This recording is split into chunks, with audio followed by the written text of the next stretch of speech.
Hello sis, welcome today to my channel.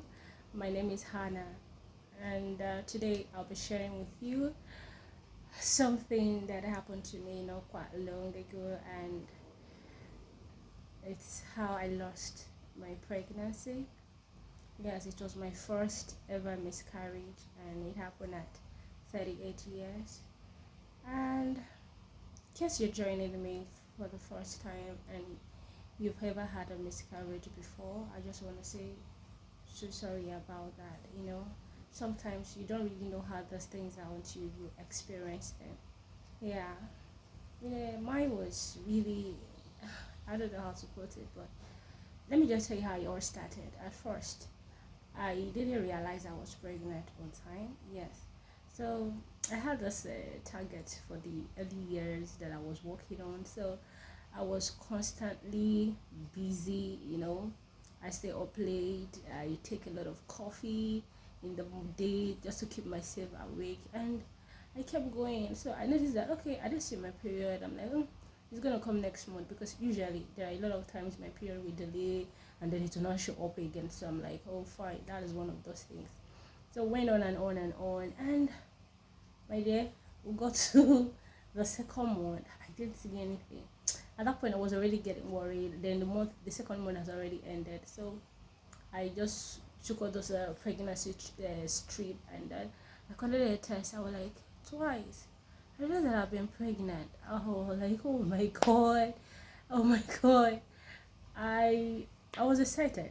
Yes, I told my husband about it, and he was like, wow, this is beautiful. He was happy. We were all excited, and we started talking as okay, we're expectant, so we have to take things easy, especially for me, 'cause I had to stop doing a lot of stressful things I was doing and a whole lot, and it was going on beautifully well. And you know, I actually had a connection with with the baby already. Like, I think it was already getting to 3 months. Yes, it was about 11 weeks.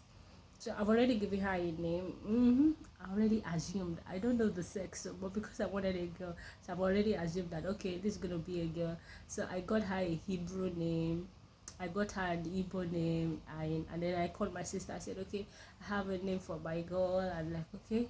I'm also like, oh please, I actually want a girl. I don't want a boy. Actually, I have twins.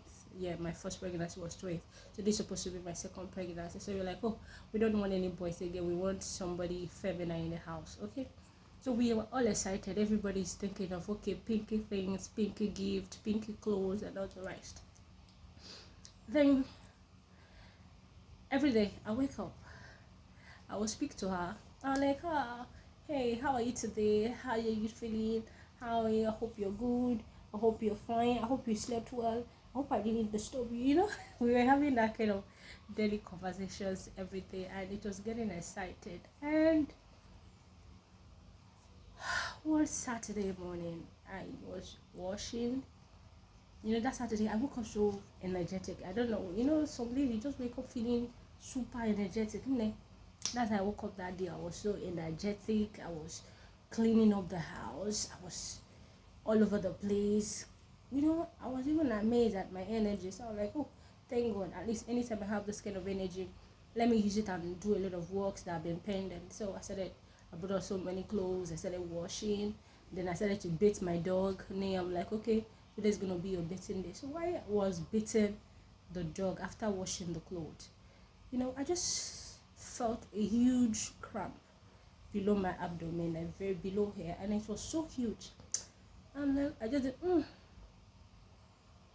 Then later on again, I felt another cramp again. It went huge again. I felt okay. I think I've stood up for a long time, probably because of the washing and all the rest. I felt I think I need to rest. And then after the heavy cramp, I started cooking. Like nobody else is gonna do the cooking for me now. So I started cooking. After the cooking, started washing up, and then I decided to rest. On Saturday night, I couldn't sleep. I started feeling so much pain below my abdomen. It was consistent. And then I told my husband, I said, this pain is consistent too. He came, he prayed. I'm like, oh, don't worry, it will be better. We continued all through the night. Like, I've never had that kind of pain in my life. It continued all through the night. So it's like something like it will happen, the pain will just come and it will stay. After a minute it goes off, then after 1 minute again it shows up. Like it was coming up at a minute interval, so it was almost consistent. So I was actually in pain. Then the next day was Sunday morning. Everybody prepared. I prepared. I wore my clothes. I was gonna go to church. Everybody was ready. After that I just lay down on the bed. I just knew then I couldn't do that. I could not. I laid back and I continued to pray. I continued to cry. And then I called my sister because she's a doctor. So I called her. I'm like, this kind of pain I've not had it before. So she started asking me a lot of questions, my history and all the rest. I'm like, I've not really had something like terrible like that before. So she suggested that we should go to hospital immediately, but I couldn't go. Number one, the service was going on and my husband is a pastor, so there's no way he could leave the service and take me to the church, to hospital. And there's no way I just thought, I just didn't want to get people involved, right, running all around me, like, I said I will be patient, I'll wait after the service and we'll go. So immediately after the service, my husband came in and like, let's go to the hospital. So I said, okay, let's go to the pharmacy. My sister said, prescribe a drug for me to take. I said, let's go to the pharmacy and have a drug for pain to subside the pain, and also take an injection to to stop the baby from pushing out, like to stop the bleeding so that the baby would not have to go with it. But we ran out to the pharmacy, we had the pain one, but the bleeding was excess. So the pharmacy was like, have a scan, like take a scan first before you start making steps to stop the bleeding. Have a scan to know the situation of things. And it was on Sunday, so most scan went on. So we waited till Monday. But before then, when we got back home, I had this huge outburst, like I don't know how it came, very lumpy blood just came, pour. It was like, I don't know how to describe it. It was all clogged together. We call it blood clots. It was all gathered together like liver everywhere. My husband shouted. So me too, I felt like, oh, okay, maybe bad blood are leaving my system, or my dear.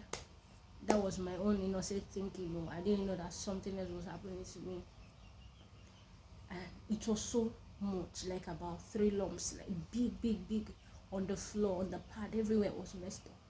I told my sister, she was like, hey, this is serious. So I said, yeah, but I wanted to, the guy was like, we should wait till we go to scan before we start doing hospital things and everything. My sister, that was it. On Tuesday was when we finally had the time to do scan. Yeah, I mean, I know it probably looks like all throughout this, where I was in pain, I was still bleeding. We did a scan on Tuesday and they said it was empty and nothing was there. Apparently, those have already lost the pregnancy that Sunday when the bleeding started. I was crying while the scan was going on. I was crying and I was crying. I was crying that, and I told the woman, I said, please check again. Please check again. And she like, I've checked, I didn't see anything. She did the scan 3 times. Yeah, just to be very sure. But it wasn't there. I felt so bad. I felt like I've lost something special to me. I felt like I lost someone I really knew, because we already had a connection. I don't know.